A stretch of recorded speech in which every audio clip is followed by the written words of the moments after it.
Yeah. So I never really got like hooked on a genre until like I heard like the Black Album by, you know, Jay-Z. Yeah. And that wasn't until like my junior year. But I never really started rapping for real until I heard that when I was around like 16. I remember when he said, who you gonna find doper than him with no pen? Just draw off inspiration.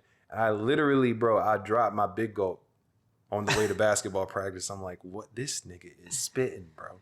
Yeah, it's crazy because like throughout the years as I've gotten older, when I revisit Jay-Z lines and would just be like, yo, this nigga really said that. Yeah. Yeah, you also hard-R'd. I did? Yeah. I mean, we got the footage. Nigga.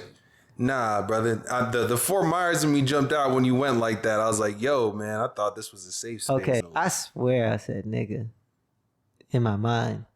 Hey, and that's all that matters, bro. As long as you a nigga in your mind, don't matter what about you about, bro. You good. Unstoppable. Yeah, you know. If you a nigga in your mind, you're unbreakable. That's exactly.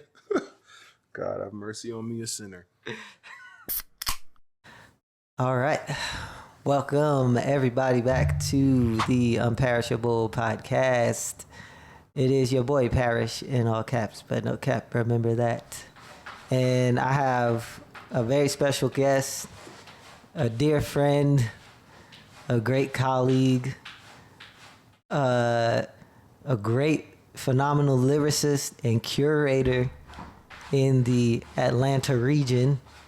We all pretty much just go over his house and eat his food, fuck it up, do some music, and go home. And leave him with the rest of the mess to figure it out afterwards. Give it up for my boy, Final, also known as Jolio to my 4-year-old. Yeah. I've always been a Jolio. Jolio. He's known it. He sought it out and exposed me. I am Jolio. So, yeah, what about them Eagles? What the fuck about them, dude? What the fuck about them? The thing I like about the Eagles is Jalen Hurts and his, like, there's a certain thing about, like, Southern dudes, you know what I mean? Yeah. That, like, don't talk much. Like, there's this reporter that was like, yo, like, after the Super Bowl, you know, you guys lost it, and it seems like your whole mentality is about winning now. Like, it's all about winning. Like, what changed that? And Jalen was just, like, losing. You know? Like, duh. He gives, I'm here so I don't get fined energy, and I really fuck with that, man. That's like some of the best fucking energy. Yeah, you know, like, I'm not with the bullshit, bro. I'm not here for a fucking, like, TikTok, you know, post or a fucking Instagram reel. I'm not giving you quotables, dog. I'm here to play fucking it's football. Football. That's what it's about, football. Yeah, I fucking leg press 600 pounds, dude. I'm not here for these bullshit questions. Next, so I can do some calf raises, dude. Exactly. Yeah, that's my sentiment about a lot of stuff. We just here to, like, get the fucking work done. Yeah. Yeah, man. And that's that. Let's get to work. Stop all that cutesy shit. So anyways, but you're not from Philly. You're from Fort Myers, right? I was born in Philadelphia. You know, that's where I spent some of my days. And then I got a fight on a basketball court. Were you shooting some b-ball? Yeah, but, you know. Outside of the school? Then there was some guys making trouble, you know, and now I was living with my fat uncle in Fort Myers. Bet.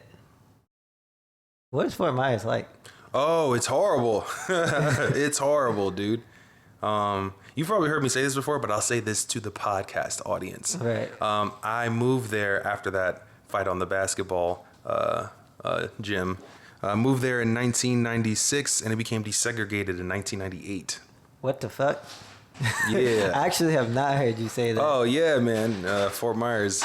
It's Lee County is the county, like Robert E. Lee County. Oh, get the fuck out of here. Yeah, that's what I did. I got the fuck out of there, man. But that's just Florida, period, though. Like, not necessarily. It's more like there's a saying about Florida that the further north you go in it, the further south you are. Mm-hmm. Yeah, so like Miami's like not even like fucking America. You know, you speak English as a fucking second language, and then like kind of like mid-south to like all the way up to Tallahassee is just like, it just depends where you go, man. Yeah, usually, like, if I ever have to drive down to Miami or, like, Fort Lauderdale or any of those areas, once I get to, like, that northern middle swampland part of fucking Florida, Yeah. I'm always, like, terrified.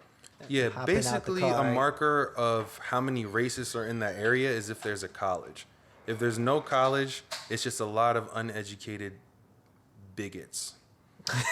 You know, like, Right, I like guess. we recently got a college in Fort Myers, like maybe like 15, 20 years ago. And like, it's gotten a little bit better. Like we got a Dave and Buster's now, you know what I Okay. mean? So like now they can like release some of that pent up energy and things that aren't just like saying the N word, you know? Right, like get some beer and wings. yeah, you know what I mean? Take it out on the characters in the video games. Yeah, you know, instead of, you know, unassuming blacks. Precisely. But no, that's crazy. The fact that it was literally just desegregated. And Yeah. I was fucking, you said in 98? Yeah. Yeah, I was like 5 years old. Yeah, man. Yeah.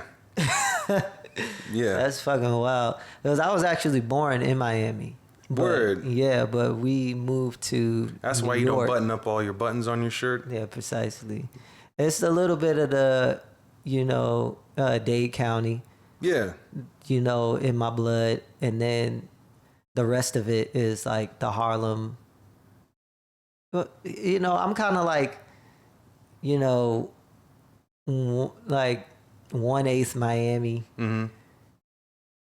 And then the rest you could split up Atlanta, New York. Yeah, Yeah, your energy definitely gives like one hand like Rico Suave, second hand like a jet. You know what I mean? Once a jet, always a jet. You know what I mean? Like, It's definitely a Giants fan though. Hey. But yeah, I get what you're saying. yeah, you're one of the remaining few, man. I know you don't want Yeah. to talk about them. I mean, what is there to talk about? I mean, just losing? Do you want to talk about other losses in your life? Like, we don't have to just stick with the Giants. You know what I mean? It's too painful. Yeah, no, I understand.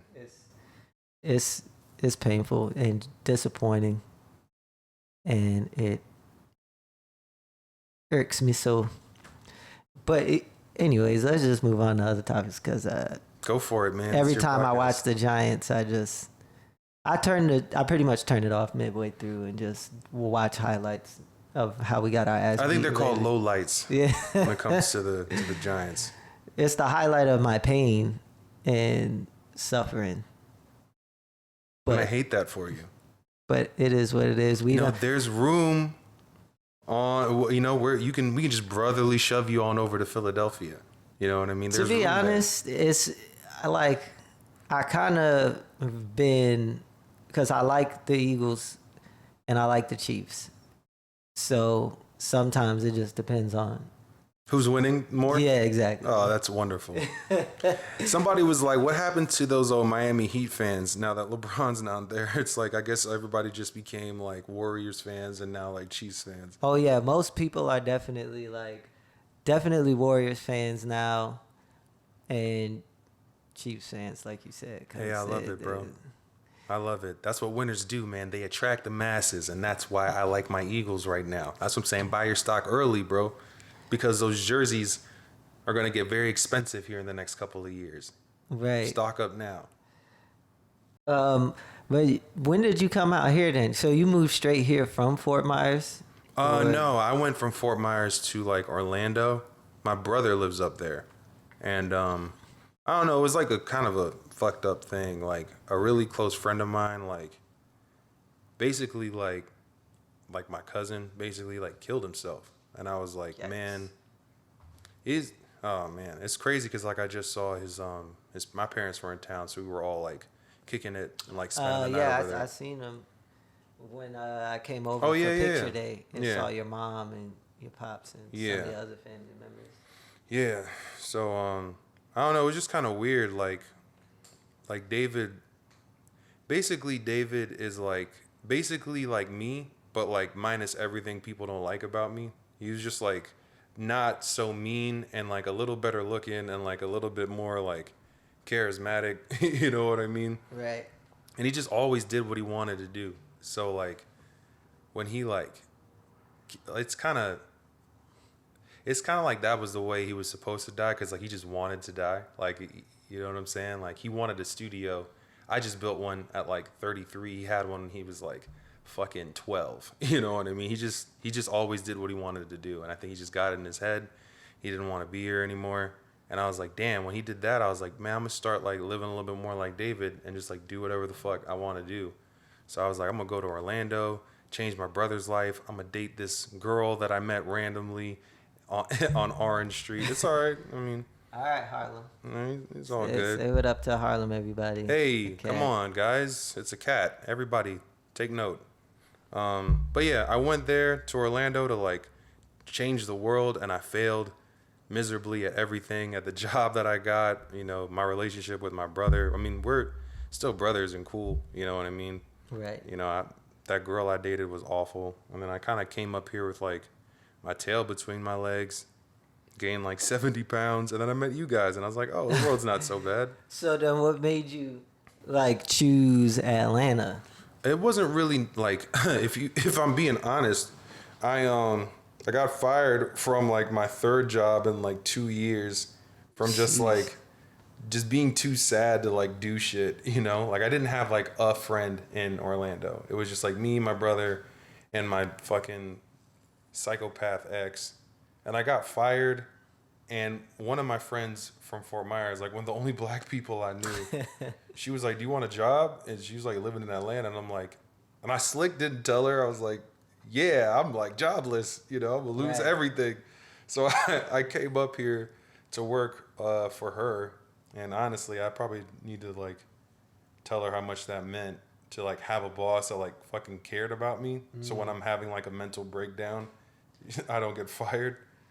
But that's what brought me up here. What was the job? Digital marketing. I was working for Cox. Right. That sounds like. Brother, I had to go into work, into pep rallies, and get excited about Cox. Niggas wouldn't even say Cox Media Group. They're just like, that's why I knew I'm an adult now, bro. When the nigga could say Cox, he heard you do this Hessing thing. And he thought you wanted some. When you see that reflex, she was scared of the snake. Yeah, he was like, nigga, what? Like, if you want it, you can get it. You know. Come here, Harlem. But yeah, finish telling me how you were working them Cox. Damn, I think I'm done. I'm done. When you word it like that, I don't know if there needs to be any more. You was working, you know, for Cox. Hey, man, you know, this isn't one of those podcasts where we run from our statements with a exclamation of pause. You know, we're gonna just keep it moving. Show improving. Yeah, resuming actually. No pause. You gotta fast forward through it. Come on, nothing gets by you, man. You got a mind like a steel trap. Indeed. But so when you got here, was there any intention of like continuing? Because you are always doing music and stuff or rapping. Yeah, I mean, I've been writing since I was a kid. You know, like I never really had anything to like attach it to until like I found out and discovered like I've always heard of rap music, but I was always into like people that didn't sound like other people, like Busta Rhymes or Eminem. Yeah. So I never really got like hooked on a genre until like I heard like the Black Album by Jay-Z. Yeah. And that wasn't until like my junior year. So I've always been writing. I was always really into like writing books and shit. You know what I mean? Oh, okay. But I never really started rapping for real until I heard that when I was around like 16. You know what I mean? I remember where I was, man. I was walking down the street. I used to play basketball, and I had my Walkman. I'm really dating myself with this podcast, but I had my Walkman. And like an actual Walkman? Yes, an actual factual. Not a CD player. Skips every other goddamn, Not an MP3 player. Yeah, bro. A fucking Walkman with a radio mode on it. Oh shit. You know what I mean? So if you got tired of listening to that same CD for like 24 times in a row, you could skip to B103.9, bro, and see what DJ Scrappy has to say about the world. That's wild. Yeah, dude. It was fucking ridiculous. But I remember when he said, who you gonna find doper than him with no pen? Just draw off inspiration. And I literally, bro, I dropped my big gulp on the way to basketball practice. I'm like, what? This nigga is spitting, bro. Yeah, it's crazy because like throughout the years as I've gotten older, when I revisit Jay-Z lines, like, cause some of them didn't hit me at the time, especially because I was just younger. And then I listened to it again and would just be like, yo, this nigga really said that. Yeah. Yeah, you also hard-R'd.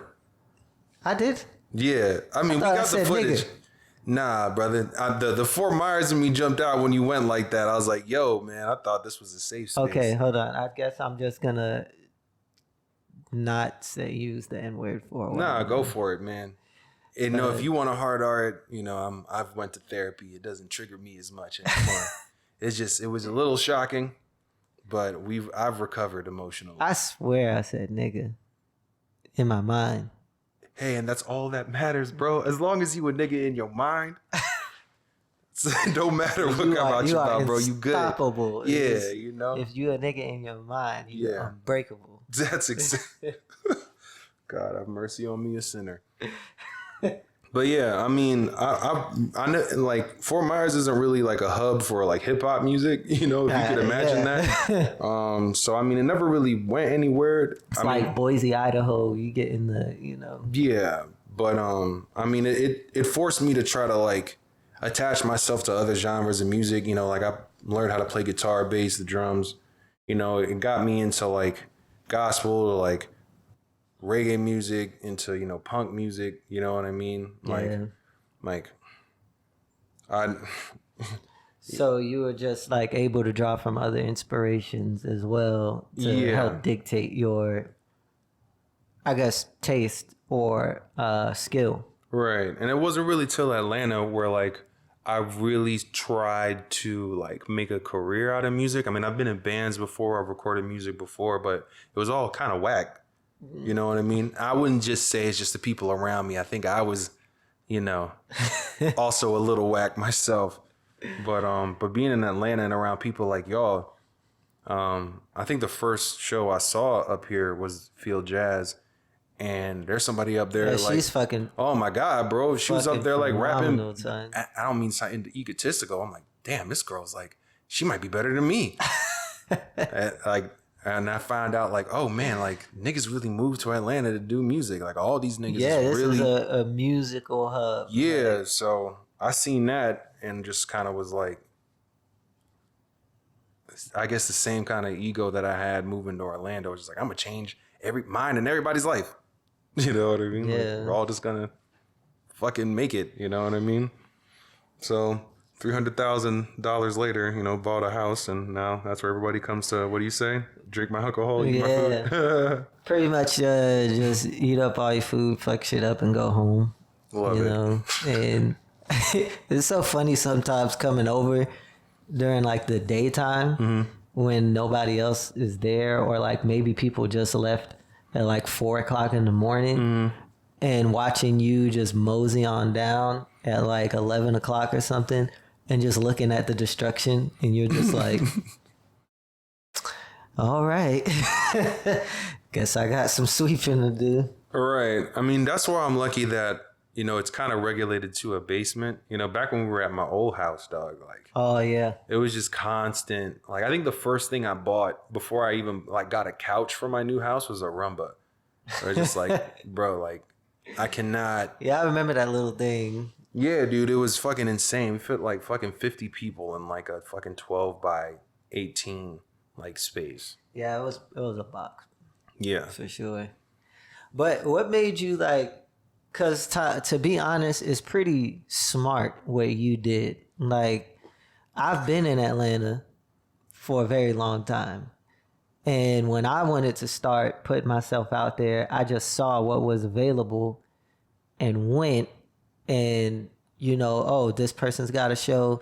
That person wants me to play bass. I can go to Apache, or I can go to whatever, which Apache doesn't really exist anymore the way it did. Yeah. But, you know, and then you start getting in the mix, and just whatever's available you go to. But you came out here and decided to curate your own space. And instead of saying, well, let me not go where the people are, let me bring the people to me. And eventually you build a network of great artists, great musicians, and everything else in between, people that, you know, are just moving and grooving throughout the city, and they all come through your spot at some point in time. Like, what made you even want to do that? Well, Parrish, to be frank, you know, it kind of piggybacks off that availability thing. Probably some of the reason why you didn't make your own space is because you're good enough to get into other spaces. I didn't make my own space. I'm just saying, like, I didn't make my own space because I don't like people in my space. I'm just saying, like, you're a crazy singer. You rap. You know, you play. You play bass. You know what I mean? You obviously know sound. You know how to do videos and stuff. So, like, niggas would just invite you just to turn the party up. You know what I mean? I'm out here rapping Lyrical Miracle and shit. You know what I mean? I never seen fucking an episode of Martin. You know what I mean? I don't really fit in. You know what I'm saying? Like, so like Poetry Ain't Dead. I try to do that at Peter Street. And I'm not going to say who it was, but they looking at me like, well, what sets your event apart from other people's event? And like, they did help me organize it. You know what I mean? There's always something to take away from what somebody says in their opinion. But at the end of the day, it's like, bro, why am I begging people to do shows? That's so weird, though. I mean, because almost every other show is the, you know what? Let me just. I mean, it's, and again, no shade to like some of the other places I was trying to get on at, but it's like, man, I'm doing so much like begging to get on, you know what I mean? And like, being an artist, I feel is like so saturated, you know what I mean? Like, even with you, bro, like, damn, maybe if you was just a singer, you know what I mean? You wouldn't be as on as you are, you know what I mean? So like, now I'm learning how to rap. Now I'm learning how to play bass. Now I'm learning how to do all these other skill sets just to, you know what I'm saying? And you've been doing that for a minute. I'm not about to and that's definitely the wave of this day and age. Right. It's like, if you're not doing multiple things, it's kind of hard to wedge your way into, because to be honest, everyone wants to know how you can be useful to them. And if I'm already rapping, what do I need you to rap for? Right. You know what I mean? But if you could play bass, or you could sing, or you can do a podcast with me, or you can like, you know, make me some merch or something like that, then it's kind of the way to not just enhance your own self, because everybody can do shit independently nowadays anyway. So it's going to benefit you to learn other stuff, but you could build a network that way, so that you're not just useful to yourself, you're useful to other people. And then you're like, to me, your way of doing that was building the place where everybody can come in and do their shit. So yeah, I kind of get what you're saying. Yeah, that's exactly what it was. That's one of the only ways I could have been useful, you know, was just like, I see a lot of people just kind of like trying to find a place to be. And y'all was already at my old house. So I'm like, damn, if y'all niggas could just like stretch, you know what I mean? Yeah. This would be a pretty dope happening, you know? So I just found a place that I could afford where niggas could like not be on top of each other. Yeah. But even the old house, like that even was its own vibe. It just had that like, you know, start of something happening. It was gritty and raw. I like gritty and raw, like bare stuff, seeing how you can refine it and whatnot. But even like this place, it still has the same feeling, but just a little bit above what you had before, because like you said, there's more space. And I think just seeing that there's so many people that were coming to your old spot, because like you said, people would be doing other stuff, but then like afterwards will come to your spot to hang, to do music. And clearly it seemed like that space was definitely needed, like you're saying, because these other places are not meeting some type of need that all of these fantastic artists and musicians are going to, but they're still deciding like, I'm going to come here because you're meeting some type of need for them. Yeah, I'm not really sure why that is. I'm not really sure what the need is, really. I can't speak for anyone else. I know what I could say is that it just, for some of the people there, feels like we have our own thing, you know what I mean, that we're all doing together. And it's a group coming up at the same time. And I know me and you have spoken about this before, where it's that, you know, collective type of thing, where, you know, like an Odd Future type of thing or something like that, where it feels like it's just a bunch of people who have this love for this thing that are coming here to just let loose, you know, without feeling unsafe or feeling like, you know, like people can go there and freestyle and fuck up and, you know, not have their best and work shit out and polish it and all of that and just give their raw expression without having to feel like they got to be always, you know, on the top of their game. But it helps you to get to the top of your game because you're just, it's you working on your craft. But it's all of us getting to the point where we want to be, and we're all having a hand in everybody's thing, you know. So maybe that just stems from ownership, because I be fucking up. You know what I mean? So it's like, oh, this nigga's the one that runs it. I don't gotta impress nobody then. Oh hell, shit. I don't think that's what it is. Bro. No, I feel you though, man. I definitely like, again, I'm not trying to say a whole bunch of other places, but like there's a pristineness to it. You know what I mean? Yeah. Where it's like, I don't know, there's not a lot of growth. It's just like, it doesn't feel like a community as much as it feels like a place for entertainment. Yeah. You know what I mean? I don't feel like, you know what I'm saying? Like when Coley raps, you know what I'm saying? I don't think he's really trying to entertain nobody, even though he is a professional. And it's, you know, these songs, when he performs like Lessons from My Father or something, that shit gets me every time. Yeah, he's not trying to do that to, I don't think he gives a fuck if y'all like that song. He's just being himself. And there's like how you said, like there's like it's kind of like gritty, not really finished. You know what I mean? There's like growth even in the context of the song. You know what I mean? Right. Like, so I mean, yeah, it's one of the few places I know to go, and like really like one of 3 places I know to go. Peter Street's one of them. I really don't even know another spot where it's like I can see artists develop. You know what I mean? And I can see artists be themselves, like, you know. And I think it's also the energy of, because I know doing a lot of shows, especially in a city like Atlanta, where people are trying to, of course, hone their craft, but we're all trying to get somewhere, you know? Yeah. And people take advantage of, you know, people on the come up, of artists on the come up. So I know one thing that has always annoyed me is where you go to these shows, you're trying to, you know, perform and just show people what you can do, and possibly come out with one fucking fan that will, you know, follow you and listen to your shit and show up to at least a couple of your shows, other shows that you got going on, or buy one fucking t-shirt or something.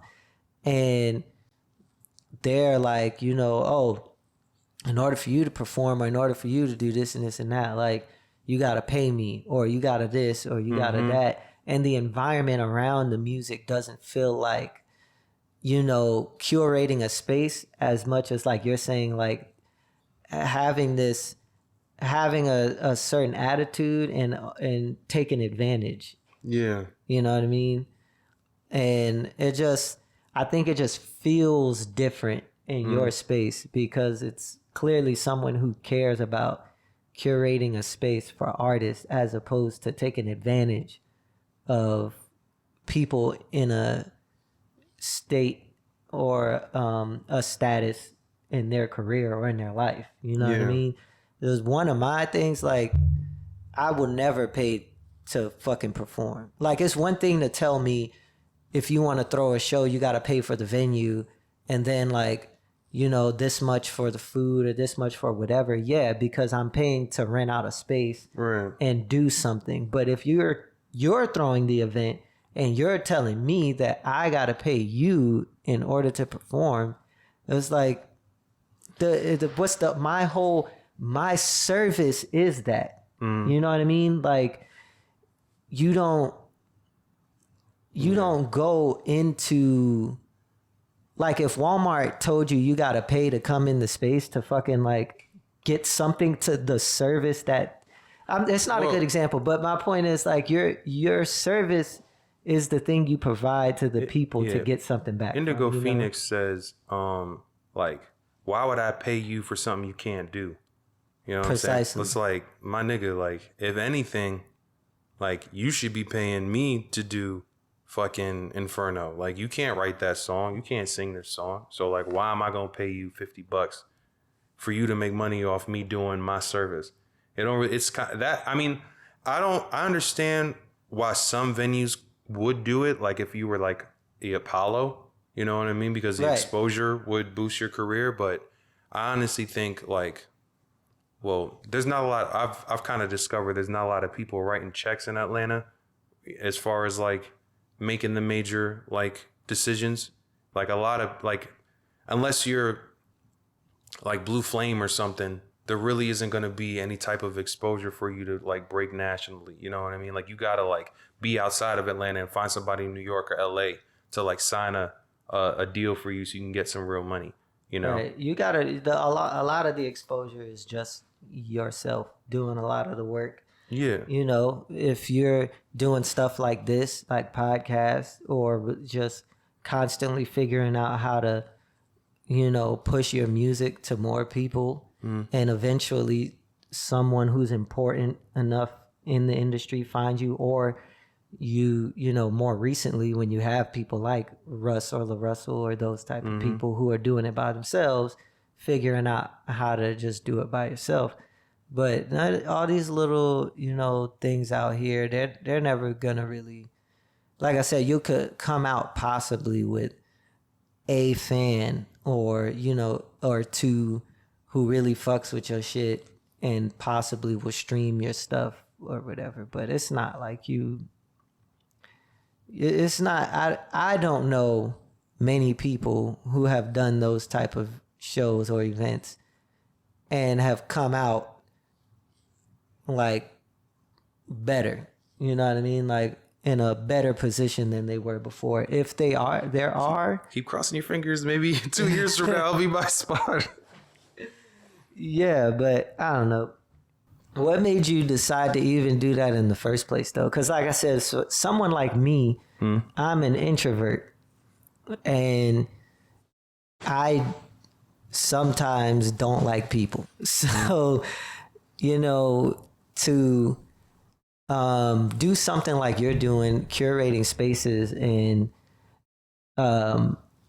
inviting people into that space, it's a task for me. Like, That was a task for me too, bro. Yeah, but, like, what made you, like, how did it even start in the first place? Was it something conscious, or was it like a couple of people came over one night, or, you know, like, how did it even begin?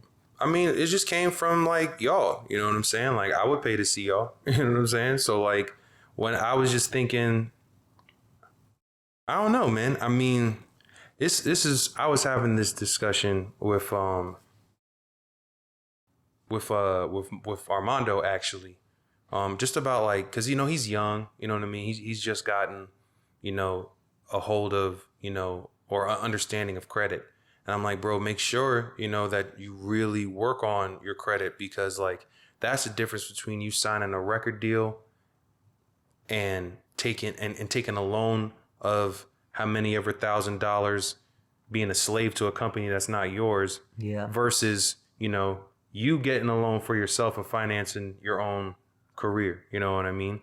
And it's like, man, like I feel like the only difference between like Mick Jenkins and Armando is like $100,000. You know what I mean? And it's like, man, like if I like, that's a pretty safe investment for me. You know what I mean? So like, and Mondo's not the only nigga I know. You know what I mean? Like, got Coley, fucking B Taylor, Indigo, you know what I'm saying? Like, there's so many different, even artists I don't really fuck with anymore.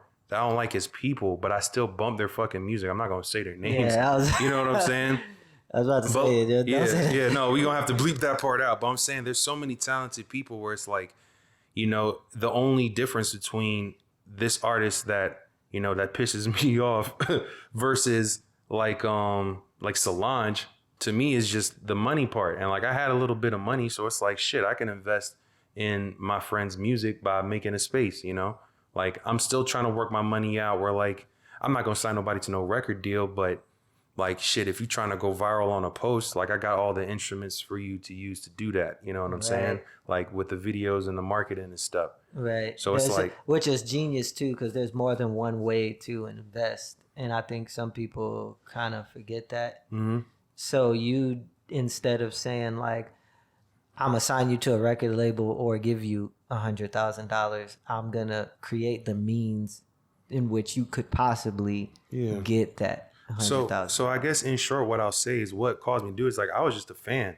You know what I'm saying? Like I remember like, you know, bringing up Coley again. I ain't talked to this nigga for a year because I didn't want to seem like a dick rider. You know what I'm saying? Like I would just see him at shows, just be in the corner. And then one day he saw me perform. I'll never forget it, bro. It was at Armani's event. I performed for the first time, and he walked by me and just went. I'm just like, oh my God, Coley Xavier fucking said hi to me. But yeah, I was just a fan of all these niggas, man. So I was just like, shit, if I knew Frank Ocean, you know what I'm saying? And like this nigga was just performing in broom closets, you know, it's just like, dude, I'll fucking open up a venue so you could do your thing. It's like, it's Frank Ocean, dude. Yeah, exactly. Yeah, like fucking Knowledge from All My Friends. Yeah. She has this line. I'm going on a rant now, but she wrote something that made me like, oh my God, dude. She's talking about getting out of or a former toxic relationship, and the first line is like, it's kind of whatever. It's like, you came and left your mark, left me alone in the dark. But then she goes, but these scars cannot be covered. They are the marks of an abandoned lover. I hope it shows how much we loved each other. And when she said that, I was just like, oh my damn, you fucking spying on my life. You know what I'm saying? Like yeah. Crazy. Like, yeah, of course I'll throw a couple whatever at that. You know what I'm saying? Like, I'm sure if people heard that, they think she was the next fucking Frank Ocean. Yeah, an amazing writer. Yeah, you know. I will say, like, coming through that space, you can find like some of the best of everything. Yeah. They're like the best writers, rappers, singers, musicians, artists, even like people that could do everything. And it's cool to not just know these people, but also have like their phone number and be like directly connected to these people. Did you listen to TR3's new tape? Yes. Oh my God, Greedy, bro. When I first heard, I'm like, I know this nigga, bro. Like, that's insane, dog. And even watching some of his clips, I just be like, God damn, bro, that's crazy. Shooting his own shit, you know what I mean? Like, yeah, bro, there's so many talented people. So, I mean, that's really all. I mean, that's all the evidence I needed was just the talent, just to be like, all right, well, you know, I need to be a part of it somehow. So it's the only way I really know how to do it, you know, so we try to figure it out. True. And I'm fucking glad you did. Like, I know I always have a good time over there and enjoy being able to do what I like to do, especially when, you know, underneath my circumstance, I have a lot of responsibilities and I'm working like all the fucking time. So going over there is just, you know, therapeutic, I guess was the word I was looking for. And I like that you're just, there's so many people out here who is doing fuck shit to other artists. And like I said, taking advantage, but it's always cool to have people who actually care about shit. One of the things that I always liked was like coming to your space and you being like, stop doing covers. Oh, I can't stand that shit.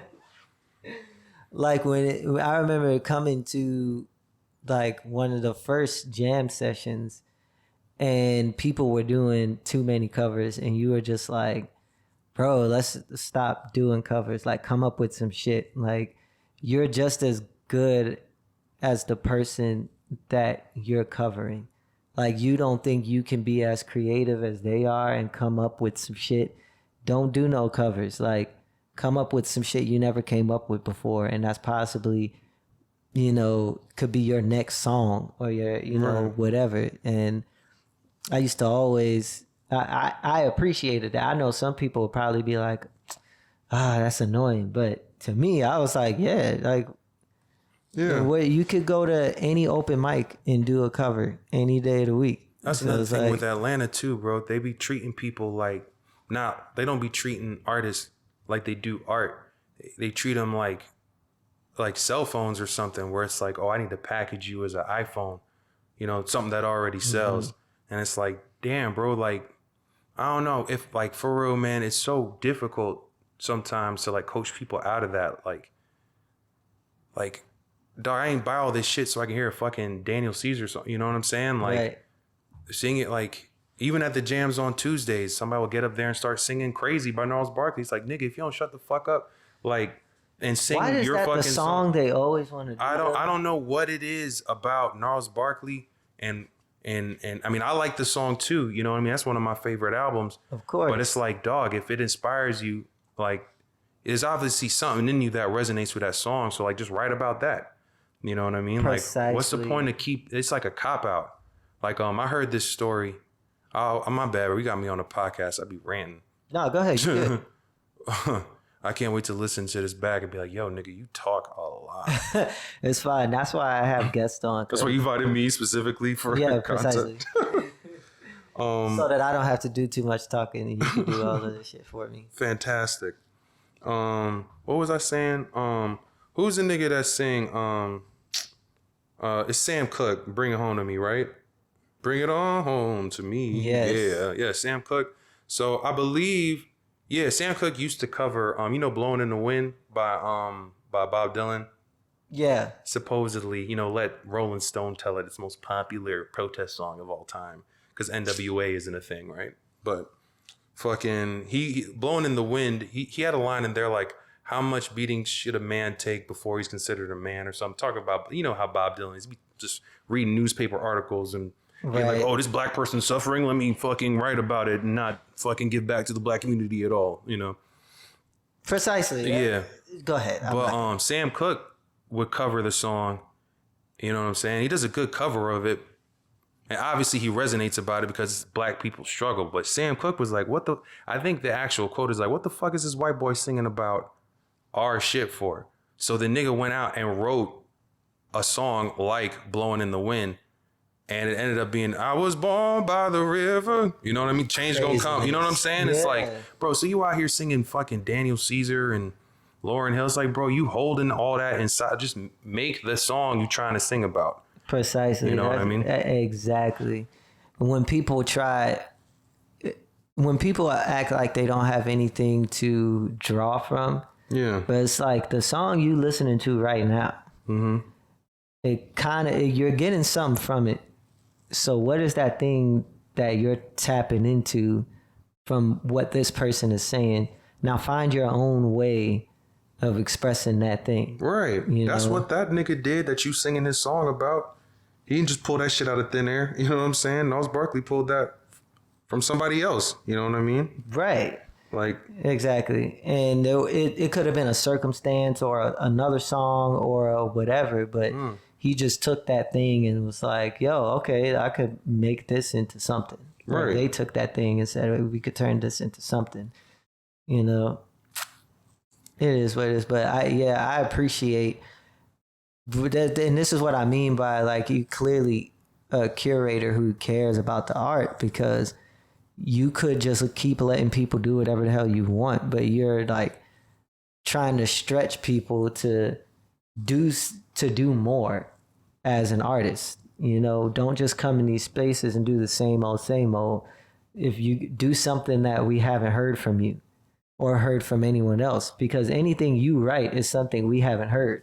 Yeah. You know, and pull that shit the fuck out. Man, you make it seem so honorable. Honestly, I'm not a fan. You ain't seen, like, you were boring me. I'm not a fan of that.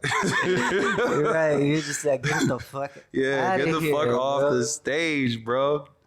No, but even still, because the what I appreciate about it is the honesty, because niggas will do that shit and then turn around and like talk behind people's back, you know, or, you know, never find a way to communicate that properly to the people. But you're not afraid to be like, yo, like, stop doing this boring shit. You know, you may not say it like that, but you're just like, hey man, like, first of all, it's boring. Second of all, like, why not pull that shit out of you and write something about it? Right. Or, you know, come up with a new, like, if you're playing bass at one of the jam sessions, don't just play fucking, you know, Maxwell or, you know, whatever dope bass line that you got in your head from somebody else. Don't do Pino Palladino. Like,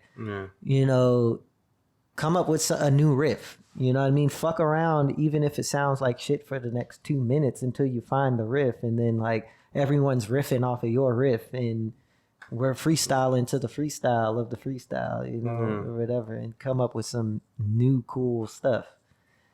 So, shout out Pino Palladino. Indeed.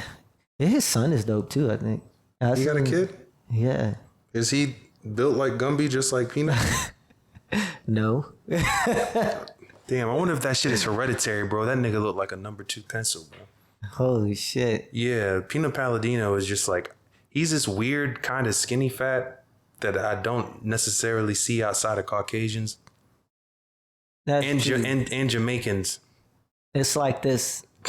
It's like this doughy, like, yeah, it's very doughy. It's the shirt is extra medium, right? You know, it's just like, I don't know how you look like a lowercase b, bro. It's very strange. With legs. Yeah, but motherfucker could play the bass, man. Bro, he's got to be one of my favorites of all time. Like, the grooves.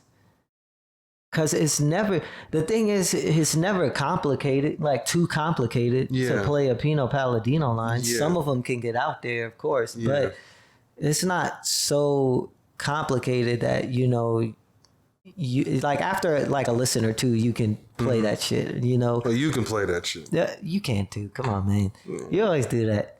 But like, it just grooves so fucking hard, and you'd be like, he knows where to be. Oh my God, yeah. You know, he don't got to do extra shit. He just know where he's supposed to be.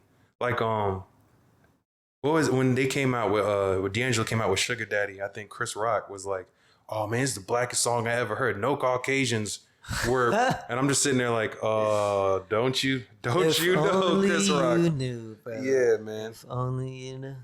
Mm-hmm. Speaking of albums. Are you gonna listen to that? Yes, I think it's out, dude. It's on SoundCloud today. So yeah, Curtis was shout out Curtis Bryant. Go get flicked up by Curtis Bryant. Yes, sir. Fucking, he was posting shit on SoundCloud about it. Like yeah, I think it's on SoundCloud right now. You know, they're having a kickback at my house. I think we're all gonna fucking make a bonfire and just listen to flute music. When? Tonight.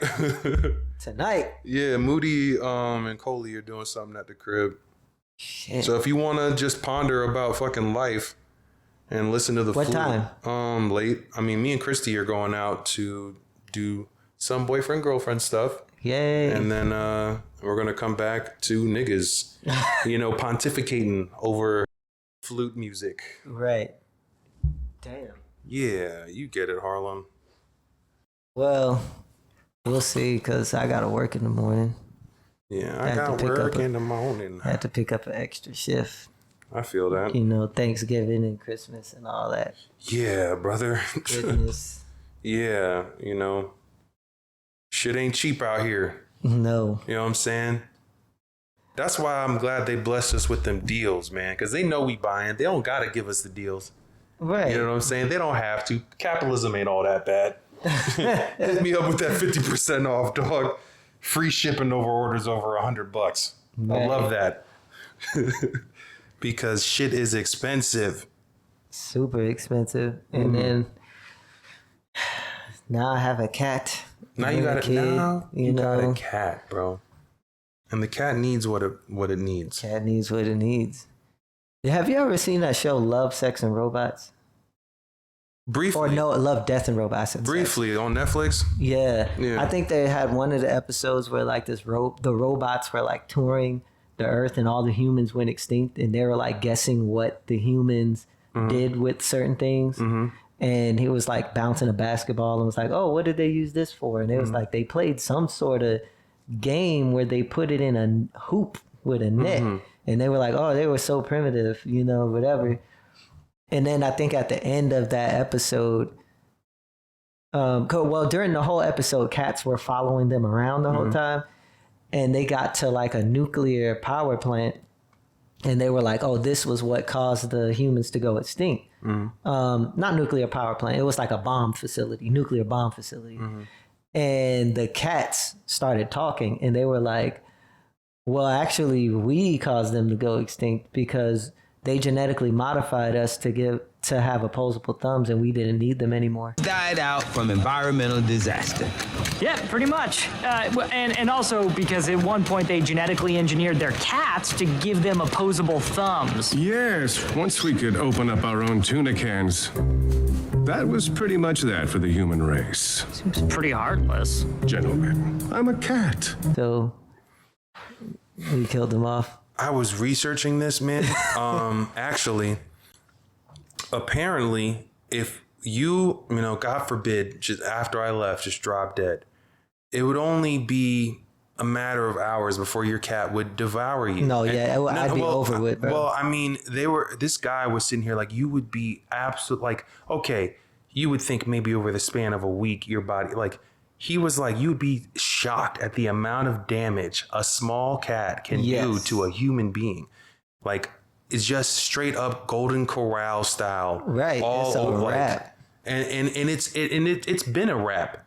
Yeah. All you are is able to defend yourself. Right. Like, right now. Yeah, that's all. It's been a rap, dude. Like, it circles you. It cuddles up to you with the understanding and estimation that I can't kill you myself. But if I could, you'd be gone, dude, because you look tasty as fuck. Food. Bro. Yeah, bro. I'd eat you. Cats are one of the most murderous animals in America. I think in the entire world. Like, they're responsible for like billions of bird killings and like rodent killings every year. And they don't even eat them. They fucking play with them. That's some like Attack on Titan shit. Like, you don't even need us, dude, to do that. You just do it out of pure bliss. Right. Like, they will fucking toy with the things, hunt it down, toy with it some more, kill it, toy with it some more after it's dead, and then toss it away. Or give it as a gift to somebody. Like, they will come by with a fucking dead rat and drop it at your door and like, look this what is I'm for capable you. of. Yeah, like, not even a gift, just a reminder. You know what I mean? That if you were, a bit smaller, I was my feline ancestors, or like cousins, like a fucking mountain lion or some shit, this would be you. This was just a reminder that they're trying to give us. You would be this dead rodent. This is where I come from, bro. Right. Take all this air conditioning out of this, bro, and put me in the wild. It's over. This is your destiny, dude. Just think about that next time you take a deep sleep. Yeah. You wake up and you see. Don't your be cat taking no just cat naps staring around at me, you. dog. Right. Y'all fuck you up. And you know what? The funny thing is, dogs would eat your ass too after a while. It would take longer, but if you drop dead, like they can't open the doors by themselves. After they run through their fucking dog food, But that's the they will thing. eat your ass. The guy was like, they do it more of as a survival thing, with the Right. exception of Labradors. Apparently, a Labrador will like starve to death. You know what I For mean? real? But yeah, but like a fucking cat. Well, this is according to this very convincing post I saw on Instagram. right? You know what Gotta I mean? love The those, nigga yeah. seemed like a specialist. And we you know take what I mean? those for in the minute-long clip that I watched. Irrefutable. It was a Facts that white they man in a button-up shirt, Right. And I take everything they say as law, And he was just law. But the thing that convinced me was the absolute terror in his eyes. When he was talking about it, he's like, I've seen the bodies, bro. And he just gave me that 1,000-yard stare, where it's just like, bro, I've seen the aftermath of war. Like, and you niggas do not want that for you and your Don't loved even ones. know Get what a these fucking cats are gerbil. capable of. And that cat will fuck your gerbil up. Yeah, if you had one. Again, it's just missing an opposable thumb.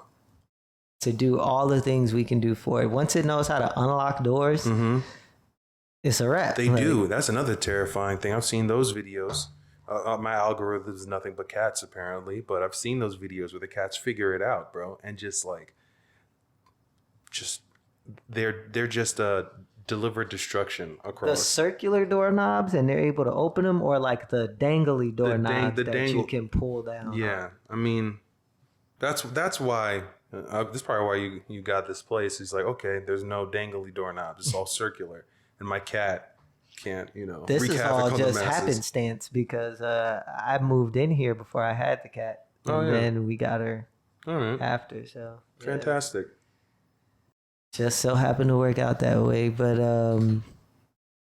anywho, I think it is time to wrap it up because I gotta go pick up the boy I in understand. a minute from pre-K, which he is the king of. The king of pre-K? He's the king of pre-K. He's a very charismatic young man. Oh yeah, I like that because it's like, I wouldn't say he's the complete opposite of how I am, but I've always been like a reserved kind of chill to myself person, even at the age that he's at now. So I never discourage him from like, yeah, go ahead, talk, be out there, see You're what's funny up to as people, fuck, right? dude. That's how reserved you were. It's like, yeah, go out there and, what is it, talk? Yeah, talk to people. Whatever it is you extroverts do. Right. No, dead ass. Because as a kid, I would just sit there and just not want to be bothered. Like, not want to talk. I think I saw this clip a while ago of this girl that was like, I don't know if she was in college or just graduating high school, but she was this young, palm-colored woman. Non-original? Yeah. And she was complaining about not having any friends and, saying that she's pretty much lonely. She never really had a real friend. And it's partially because of her. Like, she's introverted and people who she thought were her friend wasn't. And I was just like, that's just part of that introvert lifestyle, baby. You got to make an effort. You can't just... Introverted lifestyle, baby. That's what it is. Niggas will leave you alone if you let them. Exactly. Who got time for going out for beers and, all of that. I gotta learn how to play the bass. All Make day. some friends from a distance. Right, but like it takes effort. You can't just like expect motherfuckers to like want to be your friend. You gotta... It's just like any other relationship. I know when I'm being too reserved and I have to reach out to people and make it a point and just be like, yo, what up? What you doing? Could I come through? Could I whatever? And force that connection. Not because I'm social. Like I can be social and I like being social. But, it takes that little bit of effort. And for some people, it's easy. It's just like, that's their life. It's easy for them to be out there talking to people, making friends, all that. I don't know. I feel like you're putting a lot of of things on us extroverts. I will say it's the same thing on like my end of the table too. Like no matter, it's like, I open up my home to people, I'm trying to be as giving as I can. There's still a part of me that's like has trauma from Fort Myers where like nobody would like me because of the color of my skin. So I'm just like, somebody please befriend me. And it doesn't necessarily, just because I'm social doesn't mean I'm making friends. I mean, I have people around you, but don't mean you make it necessarily friends. Same thing with like shit with you. You a solid dude. You look like you brush your teeth and shit. You know what I mean? I do. Yeah, you an upstanding dude. One of my new markers of like making friends with guys is if they treat the girls they're with well. Mm-hmm. Like if I'm hanging out with a nigga and he's like, oh, every other fucking month it's some new crazy girl. It's like slashing my tires. It's like, nigga, you a problem, bro. Yeah, you gotta problem. take some type of ownership. Right. If Israel likes you, I can like you. You know what I mean? It's like, that's why I gotta like make sure I'm hanging out with you too, instead of just like dilly dallying with every Tom, Dick, and Harry that come in my house. You know what I mean? But true say. Yeah. But life is hard. Talking to people is hard. Yes. Friends are hard. Yes. Relationship is hard. Yes. Yeah. But thus is life. And if you want to stay here, then make it work, bro. Make it work. Before some fucking small feline takes you out. Exactly. Before we're like some otherworldly, ethereal, other dimensional being fucking farts and blows up our universe because we're nothing to them. It's just they don't even really recognize us. Just like us, accidentally stepping on a bug. Or a light bulb like I did. Or a light bulb, I'm yeah. very sorry about that. Don't worry, it was already pretty much broken anyway, so. But now it's definitely broken. Now it's a wrap. But, that hence why it was sitting on the floor. Yeah, I'm sorry, man. That's why I'm not a great athlete. I just don't know where my feet are supposed to be. You're actually a pretty good athlete, so. Dependent on who the athletes are around. I didn't know everybody was my height in the NBA. You know what I mean? Yes, that's why I didn't take basketball seriously. Well, no offense. You know what I mean? I thought with my given height that there was a real possibility that I could get to where I'm going. You know what I mean? I could understand how like you could be like, you know what? NBA is not for me. Right. You know what I mean? But then I got to a barely Division I college, and it was not a. Well, what college was that? FGCU. Oh, okay. Florida Get Crunk University. I like that. Did I ever tell you about the day I found out I'm not going to the NBA? No. All right, I will end it on this story. Well, let's close on this. So, I get out of high school, no offers. You know what I mean? It was a new high school. It was only open for like 2 years.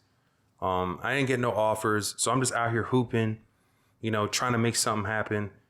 Didn't really. I mean, there was coaches that was noticing me or whatever, but ain't nobody fucking call me back or whatever. But I got a hold of the eye of the head coach at FGCU, which was, in Fort Myers, and they let me come in and practice with the practice squad.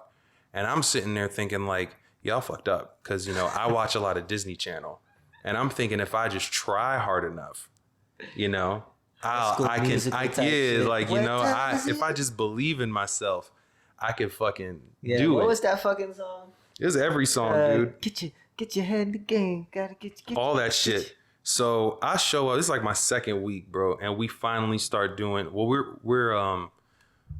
doing actual scrimmaging, not just me doing dummy shit. You know what I mean, like catching rebounds or being a defender on a drill. We're actually doing a scrimmage, and there's this dude. I think he goes by the name Dunbar. It was just like a section of the area. He comes from the area. Dude's like 6'8", 250. Oh my God. Looks like he just eats bricks, dude. Oh my God. Fucking. He's a linebacker. Dog. And this is right when the Celtics like won a championships playing small ball. So they're trying to put me at power forward and like guard him. So I'm sitting there in like a 3/4 situation trying to deny him, but I'm also, giving him the business down low. I'm trying to foul him because I ain't no bitch, I'm not gonna let him down. So I think I'm not a bitch, Yeah. Anyways, he lays that weight on. dog, this guy looks at me. This guy looks at me with one hand and says, "Get off me, little nigga." Bro, I'm 6'4" and some change. I'm so far removed from thinking I'm little. And this dude, for the rest of the practice, just proceeded to just dominate me, bro. Dominate me. I had position on him. He was just drop step and just two hand. He's in my face like, yeah, nigga, yeah.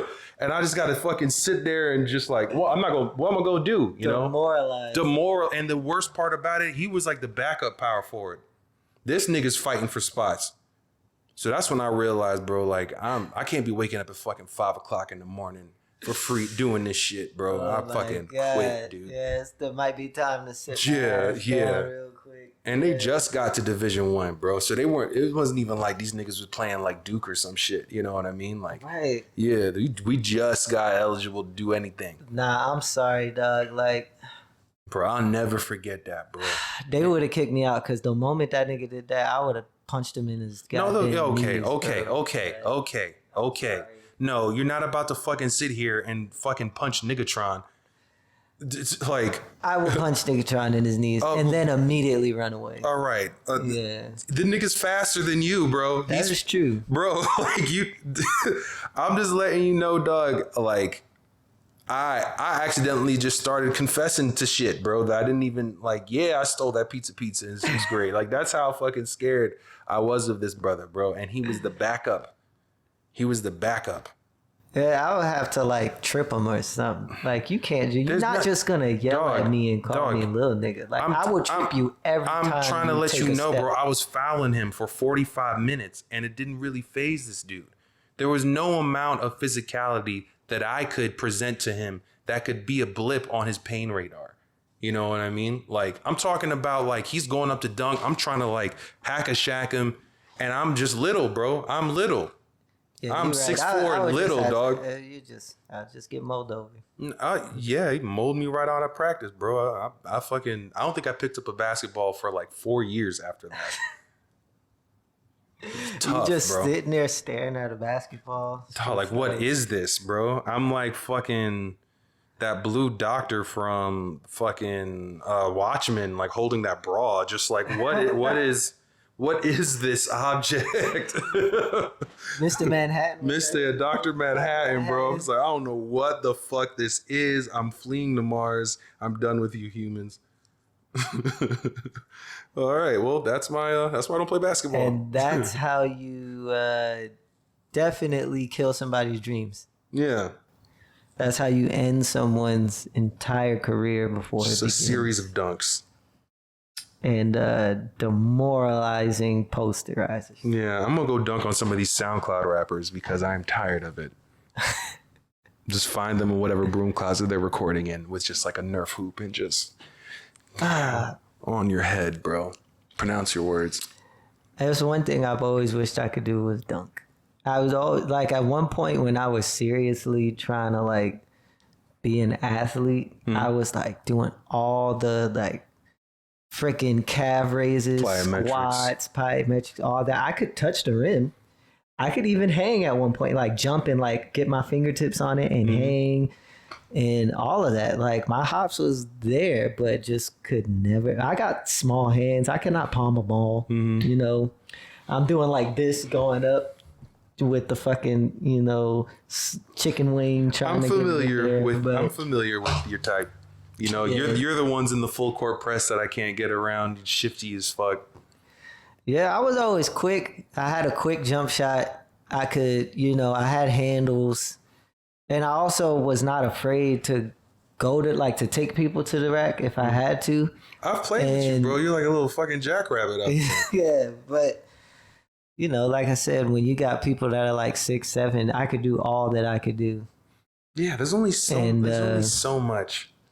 Like, I could take them out, take them back out towards the 3 and try to shoot, but then their guard is 6'2" and I'm 5'7", so it's like this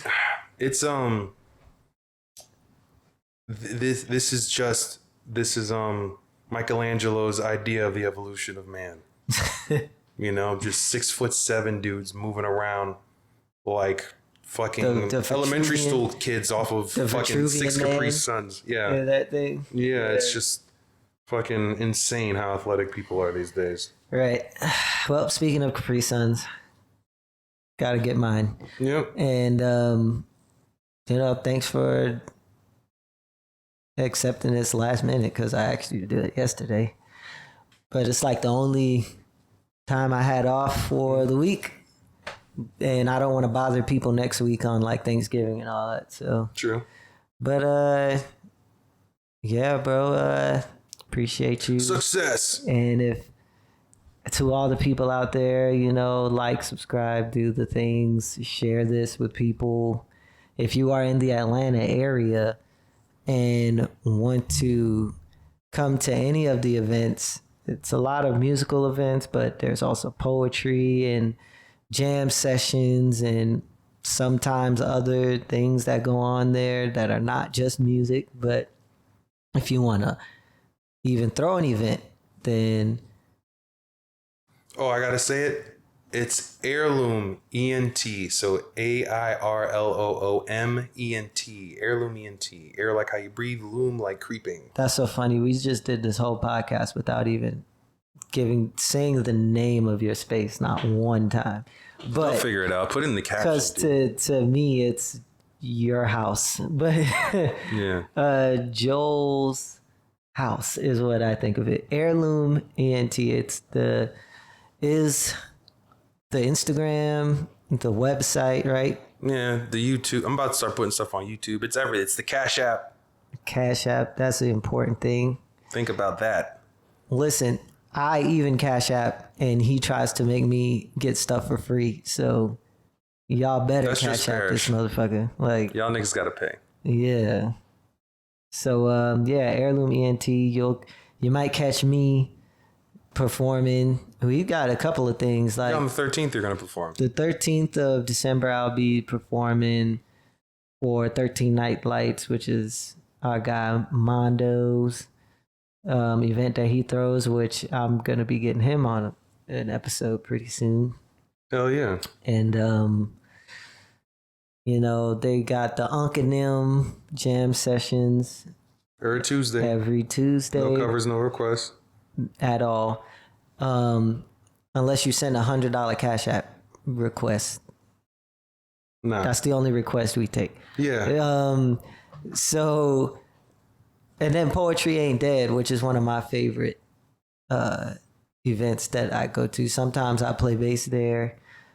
It's a very great event hosted by our guy Coley. Watch his podcast episode I did with him. And it's every Every fourth Thursday. But we doing it the day before Thanksgiving. Because niggas like turkey. Indeed. All right. That is the end. Peace out, everybody.